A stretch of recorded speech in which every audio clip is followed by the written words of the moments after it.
America China మధ్య వాణిజ్య యుద్ధం మరింత తీవ్రమైంది. తాజాగా అమెరికాకు ఊహించని షాక్ ఇచ్చింది చైనా. అరుదైన ఖనిజాల ఎగుమతుల్ని నిలిపివేసింది. ఇది అమెరికా రక్షణ వ్యవస్థపై పెను ప్రభావం చూపే అవకాశం ఉందంటున్నారు వాణిజ్య రంగ నిపుణులు. అరుదైన ఖనిజాల ఎగుమతుల నిలిపివేత ద్వారా చైనా నేరుగా అమెరికా కుంభస్థలంపైనే కొట్టిందని పరిశీలకులు అంటున్నారు.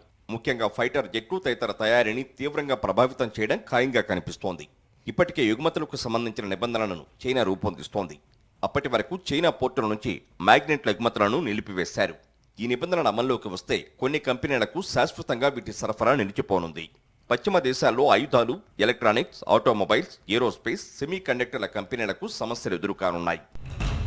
అమెరికా అధ్యక్షుడు ట్రంప్ మొదలుపెట్టిన వాణిజ్య యుద్ధానికి ప్రతిస్పందనగానే కీలక విడిభాగాల ఎగుమతులను చైనా ఆపేసింది. ప్రపంచవ్యాప్తంగా ఉత్పత్తి అవుతున్న అరుదైన ఖనిజాల్లో దాదాపు 90% చైనా నుంచే వెళుతున్నాయి. ఏప్రిల్ 2 నుంచి బీజింగ్ వీటి ఎగుమతులపై ఆంక్షలు విధించింది. అప్పటికే చైనా ఉత్పత్తులపై 54% టారిఫ్లను ట్రంప్ విధించారు. వీటిని కాకుండా పర్మనెంట్ మ్యాగ్నెట్ల ఇతర ఉత్పత్తులను కూడా నిలిపివేశారు.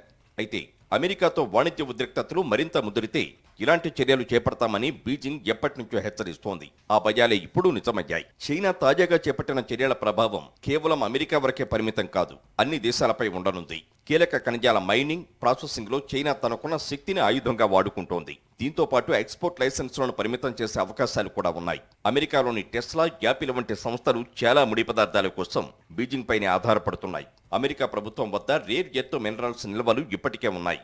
కానీ తమ డిఫెన్స్ కాంట్రాక్టర్లకు సరఫరా చేయడానికి మాత్రం ఇవి సరిపోవు. అత్యంత కీలకమైన ఖనిజ అవసరాల కోసం చైనాపై ఆధారపడటం ఎప్పటికైనా ప్రమాదమేనని అమెరికా రక్షణ శాఖ ముందు నుంచి మొత్తుకుంటూనే ఉంది. ఇప్పుడు అదే నిజమైందంటున్నారు వాణిజ్య రంగ నిపుణులు.